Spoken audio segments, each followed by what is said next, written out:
Go. Hey Facebook family, and welcome back to another episode of Constructing Our Virtual Inspirational Direction.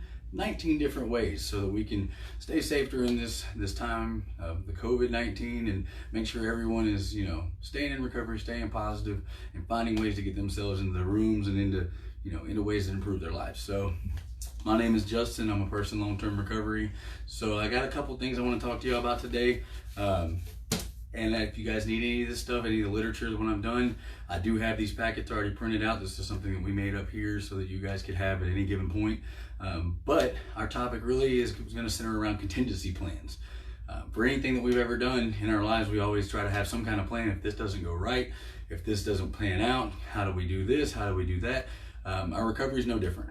We definitely need to have some form of plan in place for when stuff does happen, because it's not a matter of if, it's a matter of when. And life's going to continue to happen with or without us liking it, with or without our approval. We'll still have to participate, but we get to choose how we show up in that. So one of the first things that I find incredibly important, guys, is the best way to keep yourself in recovery is to make sure that you have a solid plan for your meetings, for your backups for your meetings. Is there a way to, just in case I can't get there, do I have another friend that I can call? Is there a Zoom meeting that I need to know about? Is there some call-in? There's all kinds of ways to get to a meeting. So make sure that you have those plans in place. If you don't have those resources, please feel free to contact us up here at the Zone. The number up here, if anyone doesn't have it, is 770-693-5982. Make sure you're using that. If you don't know where a meeting's at, if you can't get to one, call us. We can find ways to make it happen. Reach out in our Facebook group. That's one of the best ways that I see people finding rides is through the Zone-DDF Facebook group, because they can say, hey, look, I'm in Ackworth. Hey, I'm in Kennesaw. Hey, I'm in Marietta. I need a ride to this meeting, that meeting. I want to go over here. Does anybody want to go with me? Those kinds of things are how we build our network, and that's a completely another topic, but we will definitely be talking about that in this series because our network is super important. The planning the extra rides thing, be ready. Be ready. I understand that some of you guys, this is a hard time financially. The Uber thing, the Lyft thing, those are very important things to have just in case. Because if my butt's on fire, I'll pay the $10, $15, $20 to get to a meeting just to make sure I make it another day. It's worth that much. I can find other ways to save money if it's absolutely necessary. And if you just can't do that and you just cannot find a way and you're on fire, please use the number I gave you earlier. Call the Zone. Reach out to me on Facebook. Reach out to any of our staff on Facebook. There is a way to get you where you need to go, and we will find that for you. Also, having the phone numbers in recovery, guys, I know I spoke a little bit about the network, but you need to make sure that you have as many possible people in recovery in your phone. That is the great contingency plan. Not only do you need to have them in your phone, you need to make sure they have your information. Text them, call them, make sure they know who you are, because then we can check on you. That's how this stuff works, guys. It's a whole, the contingency plan as a whole is going to be able to work if we have as many possible tools as we can use.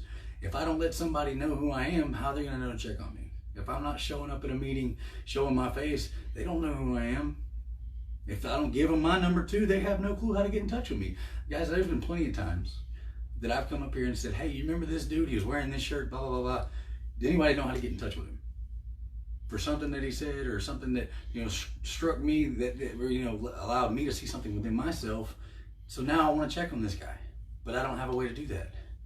There's been plenty of girls come through here the same way, that they come through, catch a meeting, and with it being what it is, we try to keep males with males and females with females as much as possible so that we alleviate some of the extra stress that comes with those relationships. But I'm not going to go up and ask every single girl for their number, because that's just not right for me to do. So I make sure that they get in touch with Sarah. They make sure that, get in touch with Sydney, get in touch with any of our staff to keep a long-standing relationship with those people. We don't want you guys out there alone. That's the worst contingency plan, is to be alone. And if you guys don't have this stuff, like I said, please let me know. So the plan of if this happens, then this, okay? We designed these relapse prevention packets a little while ago, but they're super simple. And I want to talk to you guys a little bit about them, because the reason that I use these, I use them with any sponsees I have, I use them with any interns I have, anyone that comes through this door that has a need for relapse prevention at that moment. And I don't say that in the sense that no one needs this stuff. I'm saying that is Some things are more pressing than others. If you're coming in for detox, relapse prevention is not exactly the top priority right then. We need to get you detox. If you're coming in for housing resources because you just lost a job and you can't afford your apartment no more, and we're looking for sober living or some kind of state bed situation, that is not nearly as pressing as relapse, or that is far more pressing at that moment than relapse prevention. That doesn't mean this is not a good topic to talk about, but at that second, this is not exactly the thing. So everyone's here for the same reasons. Relapse prevention, guys, this sheet right here, I'm going to read a couple things to you so that you understand exactly what it is that's going on in these packets. It says, if I were about to relapse, here's a likely situation I might be in. Then it lists the where, when, with whom, doing what, thinking what, and feeling what. These are super awesome because you don't have to overthink them. Very simple. Where? Dope man's house. When I'm feeling happy, when I'm feeling sad, when I'm depressed, when I'm angry, that could go anyway. And that also goes for your feelings. Thinking what? I'm thinking about getting high. Or I'm thinking about I can't see my kid. Or I was thinking about that, maybe the COVID got me. There's a lot of things that fall in here. The with whom, that's pretty obvious. The people that are not in recovery. The people who are not supportive of your lifestyle. The people who don't want to see you do better because misery loves company. And then a little bit lower, the coping strategies I could use, we have action, thinking, and feeling strategies. Action is me moving myself out of the situation. Action is physically something I can do to get out of this. Thinking strategies, obviously, is ways to get my thinking out of the gutter. A lot of that boils back down to the meetings and the network and the things that we've learned in the rooms and in the different aspects of recovery.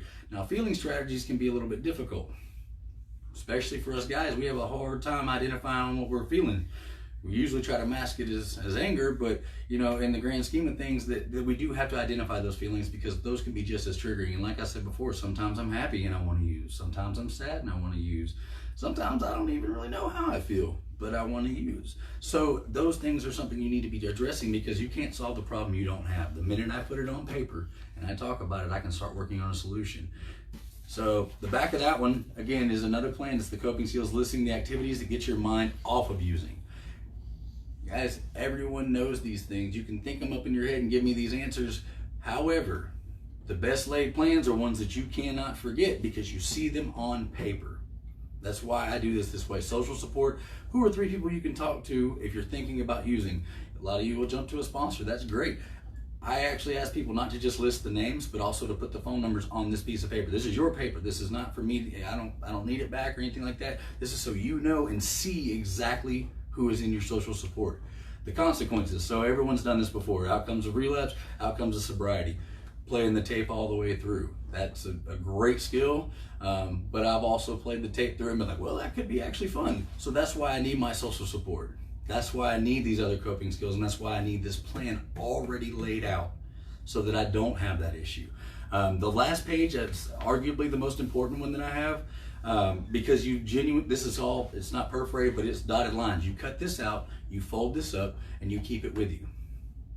With your purse, your satchel, your pocket, your wallet, your car, your whatever, anything that you're gonna have with you or be around often, you put this somewhere there so that when it does happen, you don't have a choice. You can look at this paper with or without any other thoughts going on and say, this is what I said I'm gonna do, now I have to do it.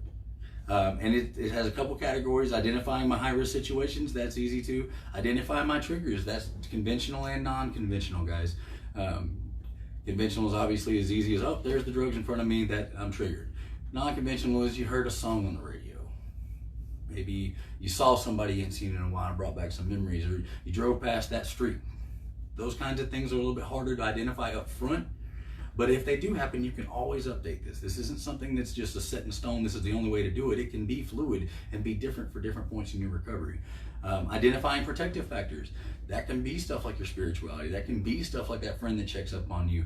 Or like, for me, guys, me coming into work.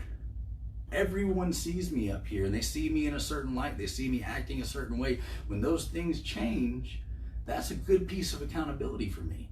Because the minute that my network sees me in a funk or just feeling kind of crazy that day, or just, especially if I'm not talking, for those of y'all that know me, if I get quiet, there's probably something wrong with me.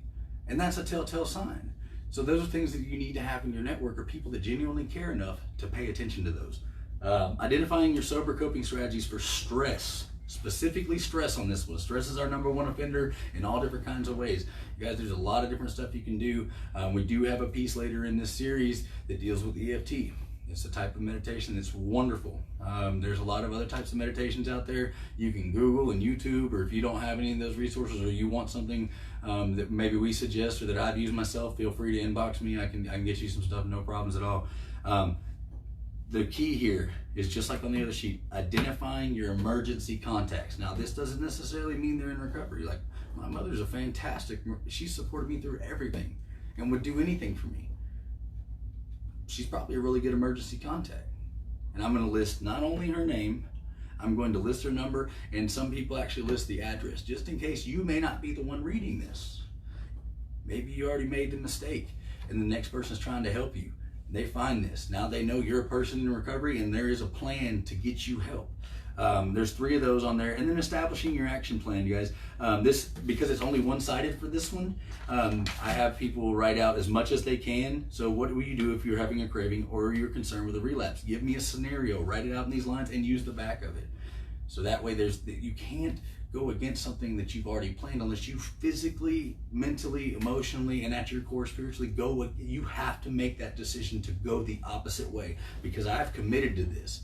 I've worked through this with a recovery coach. I've worked through this with my sponsor. I've worked through this with somebody else. So there's an accountability piece here, and I want you guys to have this. So if y'all need this, please inbox me. I can shoot it. It's a Word document. It's real short and sweet. It's not a problem at all. Any of the other things that I've talked about, if you guys have questions in here, please shoot them in the comments. I will do my best to get them answered. I know Tom's been helping me a whole lot. So if you guys get an answer from either one of us, that's exactly, we're doing the same things. We're just trying to make it as responsive as possible. So I hope this helped you guys, and tune in next week. Tuesday, I know I didn't make it that clear last time, but Tuesday and Friday will be the times at 6 p.m. that I'll be doing these, and I'll try to keep you guys updated. I know I'm not the best at social media, but I'll be doing a little bit better promoting these. You guys help me promote them. I want everyone to be able to see this stuff and get these tools. And if you have questions, comments, editorials, topics, whatever, I have a list of topics already, but you feel free to give me some suggestions. And guys, there's a list somewhere. I've had it on my phone. I don't know where in the world it is, but I tried to find it today. But I've got like 4,000 pictures in there. It's a list, and it's on a whiteboard. It's a bunch of multicolored numbers. It's like every hotline out there that deals with suicide, relapse prevention, different drugs, different mental states. I can't find it, but if someone has it, please post it in the comments. I would love for everyone to have that, because it's a really good catch-all list. If you guys want to tag different hotlines, I'm perfectly okay with that. Let's make sure that these things are getting to people as much as possible. So thank you guys, and I'll see you next week.